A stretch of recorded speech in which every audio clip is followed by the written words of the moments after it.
Students are always being told that they need to read more critically, think more critically, and write more critically.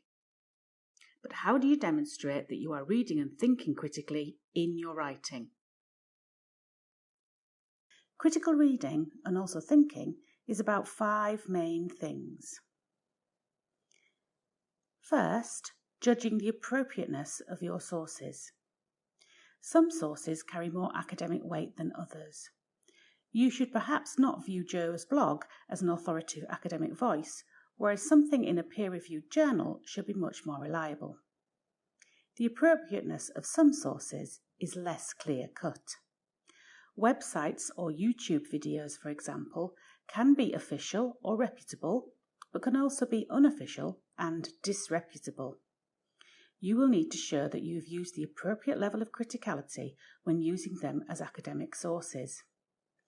Equally, a newspaper may be an excellent source for gauging public opinion about a topic, but even reputable broadsheets can be very selective of the facts they use in order to make a story seem more newsworthy.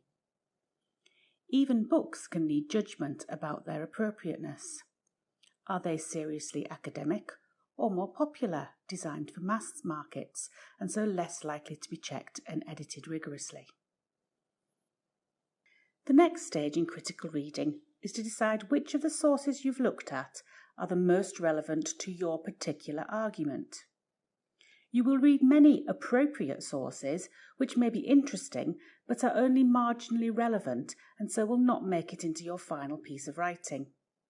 Choosing the most relevant shows you are thinking critically. Another aspect of critical reading is to show a healthy skepticism about what you are reading. Don't just believe something because it is in an academic paper. These are just the opinions of academics. Many contradict each other, and it is your job to work out which one you find the most persuasive. The way you do this is to evaluate the quality of the arguments you read. Do the premises, that is the evidence put forward by the author, lead to the claims and conclusions made within the paper? Are you fully convinced?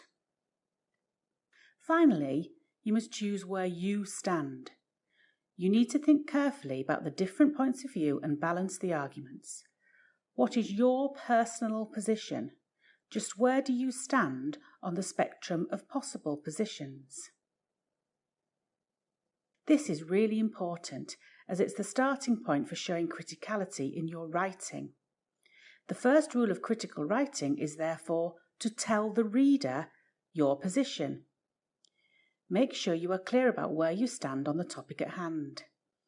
This position informs your mega argument. In the US, this is called your thesis statement.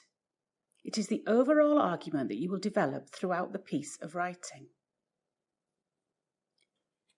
The next rule of critical writing is to make sure you persuade rather than inform. Don't just describe what you've read in the literature and expect the reader to make up their own mind. That would be too descriptive. You need to explain to the reader what the evidence means, answering the "so what?" question, and therefore making your argument persuasive. You need to convince your reader that your position is the most credible one to hold. Without that attempt to persuade, you're not making an argument, you're just stating information. As part of that argument, you need to justify the inclusion of every single point you make. Each of these points, or mini-arguments, which will be in separate paragraphs, must add up to your mega-argument. Within every paragraph, you must justify the inclusion of the point by explaining to the reader the relevance it has to your mega-argument. You must metaphorically take the reader by the hand and lead them through your reasons for thinking the point is important. To be credible, your argument must be balanced. This doesn't mean you have to take a middle position. Quite the opposite, but you must admit alternative positions whilst justifying your own. There is no right answer in academic writing. The position you take is one of many possible positions, and they may all have some merit. You must give these opinions respect and acknowledge their existence, whilst arguing that your own is the best one to hold, either because you write about the flaws in the other arguments, or because you write about why your position has stronger arguments. In order to do this, you must make sure your own arguments are strong. Your own claims must be well-founded, based on the evidence you've included to back them up. You must use the same level of criticality that you would when analysing the arguments of others. Is your evidence the most relevant? Have you made appropriate connections between it and your claims? Are you persuading or just informing? Make sure your overall conclusion is obvious and expected. It should have no new information and should certainly never be a surprise to your reader. You should have already let the reader know where you intend to go in your introduction, and each of the points in the main body of your argument should naturally progress towards the conclusion, which should summarise them into a neat package for the reader to finish with. The last thing your reader needs is for you to introduce any new points at this stage, as this could lead to somewhere unexpected. Resist this temptation and end at the anticipated conclusion to finish your assignment with a satisfying close. To summarise, read critically by making sure your sources are appropriate and relevant. Read with a healthy scepticism, deciding if you think the writer's arguments are strong. You should then be able to decide your own position on the issue. Start your writing by stating your position.